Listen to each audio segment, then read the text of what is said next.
নমস্কার বন্ধুরা, spirituality with প্রীতি চ্যানেলে সবাইকে স্বাগত। আশা করছি আপনারা সবাই সুস্থ আছেন আর ভালো আছেন। আপনাদের কাছে আমার অনুরোধ, এই ভিডিওটি যদি ভালো লাগে তবে একটা লাইক করে দেবেন আর চ্যানেলটা সাবস্ক্রাইব করে পাশে থাকবেন। যারা সাবস্ক্রাইব করেছেন তাদের অসংখ্য ধন্যবাদ। আর অবশ্যই কমেন্টে জানাবেন আমার ভিডিওটি কেমন হয়েছে। বন্ধুরা, আজ আমি আপনাদের কাছে নতুন একটি ভিডিও শেয়ার করতে চলে এসেছি। ভিডিওটি হলো এবছর অর্থাৎ 2024 সালের কার্তিক পূজা কবে, কার্তিক পূজার মাহাত্ম্য এবং কার্তিক পূজার ব্রতকথা। আমার এই ভিডিওটি যদি ভালো লেগে থাকে তবে একটা লাইক করে দেবেন আর চ্যানেলটা সাবস্ক্রাইব করে পাশে থাকবেন। আর যারা সাবস্ক্রাইব করেছেন তাদের অসংখ্য ধন্যবাদ। আর অবশ্যই কমেন্ট করে জানাবেন ভিডিওটি কেমন হয়েছে।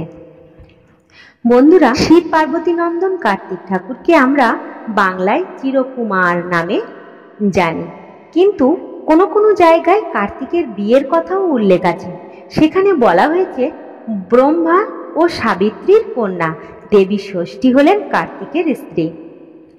এই মহাপরাক্রমশালী সৌম্য দর্শন কার্তিক ঠাকুরের নাকি 6টি মাথা, তাই তাকে সরাননও বলা হয়।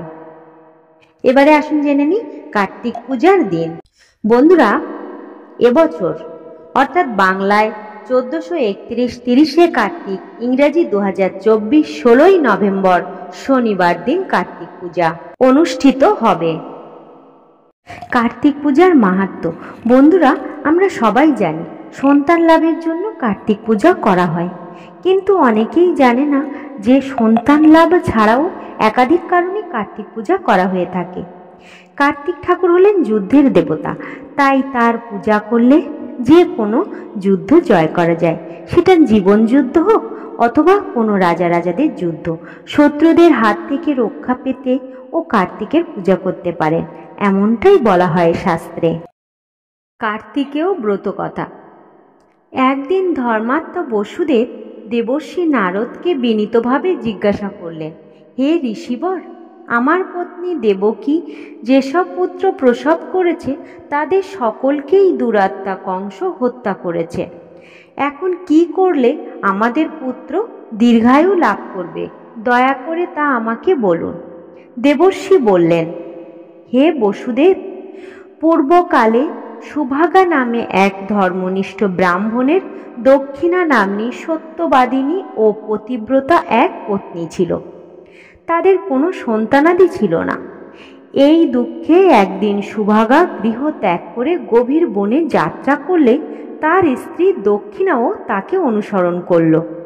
ব্রাহ্মণ পত্নী সহ সেই বনে ঘুরতে ঘুরতে এক সরোবরের তীরে উপস্থিত হয়ে দেখল কয়েকজন নারী সেই স্থানে সমবেত হয়ে ধানের অঙ্কুর দ্বারা শোভিত স্থানে অষ্টদল পদ্ম রচনা করে তার মধ্যে কার্তিকের মূর্তি স্থাপন করে ব্রত করছে। দক্ষিণা তাদের কাছে জিজ্ঞাসা করে জানতে পারল তারা কার্তিকের ব্রত করছে। তখন সেই নারীদের কাছে দক্ষিণা জানতে চাইল যে এই ব্রত করলে কি ফল হয়। তারা বলল, নারীরা পুত্র কামনা করে কার্তিক মাসের বৃশ্চিক রাশি স্থিত সংক্রান্তির দিনে এই ব্রত করবে। ধানের অঙ্কুরে শোভিত স্থানে অষ্টদলপদ্ম রচনা করে তার মধ্যে সামর্থ্যানুযায়ী সোনার, রূপার, তামার বা মাটির কার্তিকের মূর্তি স্থাপন করে মূর্তির সামনে ঘট স্থাপন করবে। এই ঘটে যথাক্রমে গণেশ, নারায়ণ, ব্রহ্মা, শিব, দুর্গা, লক্ষ্মী, সরস্বতী, লোকপাল, নবগ্রহ এবং ময়ূর ও গরুড়ের পূজা করে যথাবিধি কার্তিকের ধ্যান করবে। তারপর কার্তিকের ষোড়শ উপাচারে পূজা করে লোহার তৈরি খড়গ প্রদান করবে। এইভাবে প্রহরে প্রহরে স্নানাদি পূজা করে ব্রত কথা শুনবে। কার্তিকের পুজো সন্ধ্যের সময় আরম্ভ করে পরের দিন প্রভাতকালে মূর্তি বিসর্জন করতে হয়। এইভাবে 4 বছর পূজা করার পর উদযাপন করতে হয়।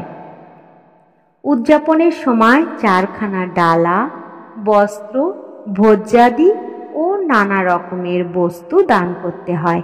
নারীরা এই ব্রত পালন করলে ইহকালে পুত্র পৌত্রাদি নিয়ে সুখে জীবনযাপন করে পরকালে পরম প্রীতি লাভ করে থাকে। কার্তিকের পূজা করলে সন্তানহীনা নারীরা সুস্থ সবল ও বুদ্ধিমান পুত্র লাভ হয়। এরপর দক্ষিণা নিজ গৃহে ফিরে এসে ভক্তি ও নিষ্ঠা সহকারে কার্তিকের ব্রত আরম্ভ করল। এই ব্রতের মাহাত্ম্যে তারা পুত্র পৌত্র লাভ করে সুখে কালযাপন করে যথাসময়ে দেহত্যাগ করে বৈকুণ্ঠে যাত্রা করল।